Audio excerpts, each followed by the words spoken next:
back, steps up, opening, rolls near side, goes to the corner, dives to the corner. He didn't get Welcome to the Straight from the Kres podcast. Welcome back to the Straight from the Kres podcast. I'm your host, Michael David Kresovich, back again for some Penn State football talk. Garrett Bastardi joins the show as always.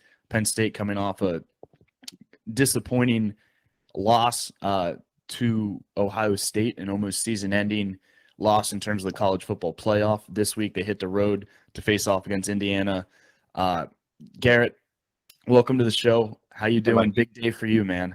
Yeah, we're I'm tying the knot today, everybody, getting married. So very exciting stuff, but also, man, got to talk some football before that. So exactly, that's the true definition of a football guy, a guy willing to say his vows and talk a little X's and O's here. Yeah, and I'd like to point out that we're getting married on a Friday and not on a college football Saturday. So just want, people talk about fall weddings. I'm not going to be guilty of that. So we're gonna give our thoughts here on Penn State's loss over Ohio State. Talk about what we saw from that, some major takeaways. We're gonna preview the game against Indiana, and of course, just like every other podcast show, we're gonna talk about the quarterback room at Penn State, what we think moving forward. But before we do, as always, guys, this is a high octane episode. We're high octane people. This episode is brought to you by Protocol Beverage. Protocol Beverage is pioneering spiked protein beverages. Born from just a few dudes in Erie, Pennsylvania who wondered, why doesn't spiked protein exist? They've changed that. Invention isn't for the faint of heart. You know the flavors: pineapple pump, swirlberry, orange county. Pineapple pump is by far the best. It's my favorite. Must be 21 and over to enjoy. 16-ounce can, 8% ABV, 11 grams of protein. They're everywhere. State College, Erie, Pittsburgh. They're in six-pack shops everywhere. They're in Pittsburgh. Go get them. Big weekend with the Protocol boys this past weekend. We were able to have some fun there. But thank them as always, guys. Go check them out. Their social media is a roller coaster as well. But shout out Protocol Beverage. A new studio right now. We're getting the stuff set up. Of course, no flag behind us, no Terrell Owens thing. But with that being said, of course, Penn State's a 44-31 defeat. We saw the Nittany Lions go down 10-0 early, surrender 28 in the fourth quarter. And we talked about before the show, Garrett, with Colin last week, as Colin Spencer joined us, the Ohio State fanatic. And what we said pretty much happened. In order to win this game, Penn State's going to have to protect the ball, excel on special teams, and create some sort of turnovers. And they neglected to do two of the three biggest things there. It just feels like that whole game, just as we were at Columbus last year, Penn State played close enough to keep in the game, but at the end it was just the talent and really the production from the Buckeyes that persevered and put them over the top. Your major thoughts from Penn State's kind of season-defining loss? Yeah, I think you made a good point there, where like mentioning the talent. When you talk about JTT, the defensive end who really just took over the entire game for Ohio State, maybe one of the greatest defensive performances ever in the history of Big Ten football, if not college football in general. Marvin Harrison Jr., CJ Stroud. You just start looking at, you go down the list. There's a reason why so many things need to go right for Penn State when they play Ohio State. Other than the 2017 season, Ohio State always has the bigger names, right? The guys who they can rely on. In 2017, obviously, Penn State had the trio of Trace and Saquon and Mike Gesicki. Still wasn't able to get it done. But this past weekend was, you look at the stat sheet, right? And for the first time in a while, I think since the 2018 game, Penn State had more yards, more passing yards, more rushing yards, controlled time of possession, had fewer penalties, had more first downs. They outplayed Ohio State on offense, but in the end, unfortunately, 4 turnovers to none. I would have said if Ohio State had 4 turnovers to none, if they turned the ball over 4 times, it'd still be a toss-up. The fact that Penn State was even in the ball game, right? But man, with 4 turnovers, man, and we're going to talk about Cliff here in a bit. Yeah, throw for 371 yards. That's good stuff. Have a couple touchdowns. I think 3 touchdowns. All 4 turnovers were on his shoulders. All 4 of them. One of them, one of them for a touchdown, all of them leading to most of them leading to points. I think 17 or 20 points. Middle of the game, I was saying, I think Penn State needs to get to 30 points in order to win this ball game, and they got the 31 and lost by 2 possessions. Yeah. And so giving up 28 points in the fourth quarter is just, really inexplicable to me. We're up 21-6. People forget, they're going to forget looking at this game. And the national types who weren't really maybe watching it, but whatever. It was 21-16 with 9 minutes to go. And Penn State was playing great defense up to that point. Disappointing loss. Just another missed opportunity. We've seen this movie before. That's what I was saying. I was never too, man, we're actually going to do this. As the clock dwindled down, I was like, okay, maybe Penn State will, but it's the same movie, same story. And I think, again, it comes down to the talent disparity. Who's playing quarterback, who has the difference makers on defense, and who has the difference maker on offense. And that's what it comes down to. We talked about it in the show last week. They have more dudes than Penn State does, and that was apparent. And Garrett, I want to circle back here to the turnovers, because you made a good point.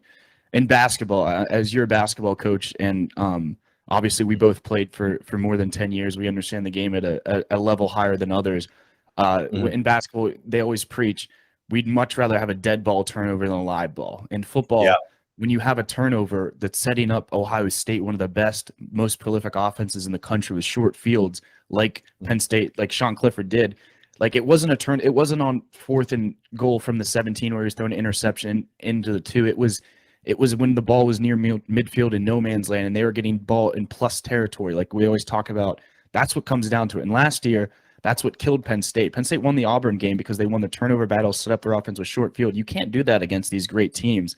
But yeah, it was the story of 2 sensational sophomores in Marvin Harrison Jr. and JTT. Like people forget, JTT was like the #1 recruit in that 2021 class. The dude's a baller. He's going to be obviously playing on Sundays. That doesn't have to be said. But yeah, you glance over the box score, you say, listen, how wasn't this team in? But it came down to turnovers, and we both said, we're like, listen, Big Ten Player of the Week, do your thing this week. Do your thing this week instead. And I'm not gonna, like, their defense. Penn State's defense played fine. Like they gave up, I think, 379 total yards. Like they played well enough. If their offense was at least adequate, like we always talk about, complementary football on both sides of the ball. Their defense played fine to do that. But I mean, like we said, if you just glanced over it, it wouldn't tell the story there. Mm-hmm. Yeah, I think that when we talked about this a couple of weeks ago, leading up to the Michigan game. I would like to go maybe a deep dive and see how many interceptions per game does Sean throw if he throws over 40 times, right? He threw 47 times. You can almost bank on 2 or 3 picks when he's throwing that much. Sean, again, he's a good quarterback. He's a good quarterback. He's a good game manager. And yes, when he throws the ball 50 times, he has enough weapons around him where he can throw for 370, 375 yards. But man, I'm trying to think off the top of my head some of the great throws he made. There were a couple good balls to tight ends, a good ball across the middle for the second touchdown to Keandre Lambert-Smith. But the first touchdown to Parker Washington was all Parker Washington, right? And he was putting the ball up for Parker, and he was making good catches. But man, I mean, I watched C.J. Stroud in the second half, and that is someone who is surgical. He went 26 for 34 for 360 yards. That's nearly an 80% passer rating, or I'm sorry, completion rating. While Cliff's 32 for 47 and throws for about the same amount of yards, but with 13 more attempts. And so, again, some of it is weapons on the outside, but and I think we'll talk about this further. 4 turnovers, it's hard. It's a hard pill to swallow. Taking care of the ball. You made a great point with dead ball turnovers versus live ball turnovers. If we got a punt, you got a punt, right? But turning the ball over, I believe it was all 4 times inside Penn State territory. And the first one was just brutal. Just first possession interception. Like that's the worst way to start. Mm-hmm.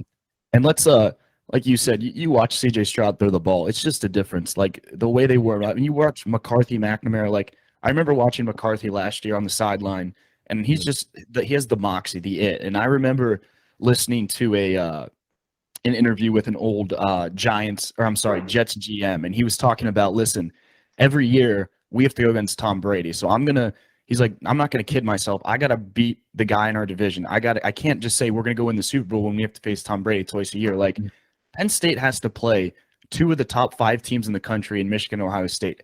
I don't understand, and they're not even the best team. I would take Alabama and Tennessee over Ohio State, obviously, from a talent. Like, you have to look and evaluate who you have and who you're going up against. Like, you can't kid yourself. Like, you have to have the better quarterback to win. And I understand college football is a roller coaster, but you're almost at a disadvantage. You're handicapped having this lack of talent when there's a guy that I'm not saying right now that in terms of talent, but like, I think Drew Alar has the making to be something special here. And it feels like he's just kind of in the trophy case, just sitting there like, okay, like, let me know. I'm ready. Right. Yeah, I think you make good points. Look at all the top offenses right now in the country. They're all led by great quarterbacks. Caleb Williams at USC, Hendon Hooker at Tennessee, obviously Bryce Young at Alabama, and then C.J. Stroud at Ohio State. And the list can go on and on. The great offenses are not being led. You have complementary good running backs, but they're not being led by the running game anymore. Right. No. The balance is struck by having a great quarterback. I think there's multiple arguments for both. I think Clifford will win you games against Indiana this weekend. He'll manage games and win you games, or he won't lose you games against Indiana or Michigan State or Maryland. I think Drew has the higher ceiling, but the experience right now could maybe put those games more in a toss-up category. But what do you value? Would you rather have, Drew have 4 games to start the rest of the season and then have 4 games started under his belt when he goes into a 2023 campaign, and potentially you might lose a game or 2 with him starting because of youth and experience? Or do you want to stick with Cliff, probably go 10-2, get a New Year's Six bowl? Where do you weigh things? For me, I struggle with it because I don't know if I'm sorry, I'm getting a call here from our boy Colin, actually. But Colin, I don't know. Yeah, he should have been on the show. I don't know if Cliff makes it, or if Drew makes the same effort or gets us the same positivity as Cliff right now, just because of experience, reading defense and stuff like that. I think there's a lot of different arguments to be made. I think the one thing is clear. If you want to play for the future, and next year, you start Drew Alar. I don't know if he'll win you the next 4 games. He could lose you 2 or 3, but it would be better for the future if he started. That's all I would say. I'm not calling for either one. I think there's positives and negatives to both. Yeah, I think it's the ship's already sailed. It doesn't matter who's the quarterback the rest of the way. I think you're going to have the same record. Sean Clifford's not a terrible quarterback. With this remaining schedule, I wouldn't be surprised if he won the rest of the games. But okay, they're still a 10-2 team with 2 losses in the top 5. And that's based success on what you want. We talk about this a lot. Like in the NFL, it's Super Bowl or bust. But in college football, it's if you have a 10-win season, knowing Penn State's somewhat okay with that, which I don't understand because it's just like the level of expectation. But you're right. I think the time to make it doesn't matter who plays quarterback now. They're going to win the same amount of games. I wouldn't be shocked if Sean Clifford, all right, little spoiler for later this year, I think Penn State wins by 28 this weekend. But I wouldn't be surprised if Clifford had a 5-touchdown, 400-yard game. And then everyone starts talking, oh, this is why he's in. No, revert back to last week when they were playing one of the top teams. Like, Indiana has the worst ranked defense in the entire Big Ten from an efficiency and from a total point and yard standpoint. Like, they are awful. Yeah, I'm glad the 6th-year starter can light up an Indiana defense. But yeah, with that being said, of course, we've seen every Penn State story, or every Penn State Ohio State game kind of have the same story the last few years. But as we mentioned before, Penn State hits the road. The number 15th ranked Nittany Lions hit the road to go to Bloomington, of course. 14 I'm seeing across the board. Of course, Penn State back-to-back double-digit losses. Indiana 5-game losing streak right now, the 3-5 Hoosiers. And as I mentioned before, the last ranked team in the Big Ten according to defense, 11th ranked in offense. They're nothing special. Connor Bazelak is their quarterback. He's the Missouri transfer. He's an accurate guy, not a strong arm at all. 55% completion percentage, 12 touchdowns, 9 interceptions. He's been sacked 23 times, which is pretty alarming. in those 8 games. So I think Penn State has a great opportunity this weekend to kind of send the dogs, because Indiana is terrible up front on both sides of the ball. And of course they're handicapped this week as their top receiver Cam Camper is out. He leads them by far with 569 yards. Sean Sivers is the running back. They do a lot of pistol looks, kind of ace spread looks. He has 405 yards, 4 touchdowns. In the last 11 games, Garrett, the home team's actually covered 9 of these. So, and as we remember the Michael Penix Jr. game a couple years ago, I mean, this was a team that had their most successful season in school history 2 years ago, and then they go winless in the Big Ten this year. And Tom Allen's still there. I mean, they won 2 games last year, but I would imagine they already have 3 this year. But when you hear Indiana this year, Garrett, what immediately comes to mind? What are the Nittany Lions going to look after this weekend? Yeah, Sean Shivers is a name we've seen before. He played at Auburn and now has taken his 5th year and gone to Indiana. We saw him last year. He played Penn State, so we've seen him before. He's a solid running back. He's small. He's only 5'7". But I think that this is just a game that Penn State has to manhandle the opponents up front. They only run for 80 yards a game. And a lot of that is lost yardage due to sacks. There's poor in pass protection. Would love to see PJ Mustipher and the guys up front, Chop Robinson get into the quarterback's face, get a couple sacks, really see the defense overpower a team here. And so I don't think there's a ton to talk about, especially with it. Typically you think of Indiana and they can toss the ball around a little bit. Them losing their top wide receiver, playing against a really solid secondary. Even if the offense, which I don't know why they would struggle, but even if the offense struggled some, I don't see how Indiana is really going to be able to score points here. And so I see what's the line, 13.5 right now. Surprised it has not moved since Camper has been announced out with a torn ACL. I think Penn State covers pretty easily. I do not see this game as a trap game. I actually see more of, if Penn State's going to lose any of the last few games, it's going to be the Maryland game, in my opinion, but I don't see it being this game. I think Penn State wins going away. I don't think we're going to have to watch this one for too long. And you say that, famous last words, you say that, and then something bad is going to end up happening. But this Indiana team is not good this year. Yes, they beat Illinois week 1, and Illinois is a top 16, 17 team now. But that team is much improved from week 1 than it is to week 8. Indiana has only gotten worse and more injured since week 1. Penn State should not have trouble with this ball game. I agree, and we've been in this position so many times, but I just feel like this year it's different. I know if they lose, we're gonna have to clip this, but I know this weekend is just like a 28-7, 28-10, 35-7 win. Yeah. But like you said, with Campers out, their number 2 receiver is a backup running back. That's absurd. This is not a team that Penn State they should roll. If Penn State's as great as advertised, they should roll through this. But they're going to do what Penn State does, and they're going to let Indiana hang. But I think they do pull away late. Do you have a score prediction officially, or I know you take the Penn State side there, but yeah, I mean it looks to me like Indiana gives up a lot of points. I'm seeing something like 38-10. I don't see it being very close at all. Yeah, I like 35. I don't think Indiana is going to put up more than 13 points. Mm-hmm. I think something to look at is Indiana team total. That might be something to take a gander at. Maybe something under 15. But yeah, that's pretty much it there. In front of the Indiana Penn State preview. Let's transition to the final thing, which is we teased it earlier, the quarterback discussion. Yeah. Something happened this past weekend, Garrett, with your Texas Maggies. They made a move and it paid off. Do you want to tell our subscribers what's going on there? Yeah, 5-star quarterback Connor Weigman. Connor Weigman, very good player. One of the top quarterbacks in the country of this last class, same as Drew Allard.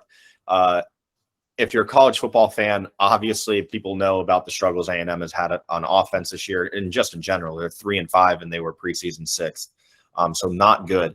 And I haven't had a ton of interest in watching them play because they've just been miserable to watch, but I have been watching because they have now inserted their 5-star freshman. And it's like, okay, I'm watching the future now. Let's see what he's got. Up until last week, last week A&M played Ole Miss, good football team, top 15 in the country, and they were anemic on offense. The most yards against a Power 5 team all year they had was about 245 yards from Haynes King. Last week, Connor Wegman came in, threw for 4 touchdowns, no interceptions. The offense looked good. He had 360 yards passing, nearly 500 yards of total offense with him at the helm. And I think that's a good example. They still lost the ball game against a good Ole Miss team because the defense didn't show up. But it's a good kind of example of, all right, I got quarterbacks that have kind of been nicked up, not doing a whole lot. Yes, they have experience, but the ceiling is low with them. I need so many things to go right. You bring this guy in who can freaking spin it, 6'4", 6'5" kid, very similar to Drew. I think they're very similar players, very similar player profile. We're seeing one team do it. And so I think that's why an example, and you have a point here that I think you're going to bring up about who might play on Saturday, but I think that is a good argument for, okay, we're not getting as much as we should. Maybe we can go to someone who has a higher ceiling and just throw him in the fire and see what happens, see if he shows up. Yeah, I think that's a great point. You look around the country and see these young guys getting an opportunity to shine. And I mean, I hate to do this because I find a way to incorporate Dallas into every one of these, but 2016, Romo goes down, Prescott comes in, lights it up, and they decide to stick with the young guy. The guy retires, and Dak's a top 10 quarterback in the NFL right now. It's just like, just tear the Band-Aid off, make the move. And guys, I don't know if you've been following what's been going on, but Monday, Sean Clifford called for a meeting with Coach Franklin, and they met, but they haven't discussed anything. I think he went up to him and said, listen, this is Drew's team. I've done what I had to do. Unless, like, wow. I think something's going to happen. Wow. Something's going to happen Saturday. I'm not saying Drew's going to start the game, but I wouldn't be surprised if they split. I think you're going to see a lot of Drew Allar Saturday in Bloomington. But, Garrett, as always, thank you so much. Big day for you. Yes, sir. Great show, of course. We'll be back next week. We'll talk about Penn State's 35-10 win over Indiana as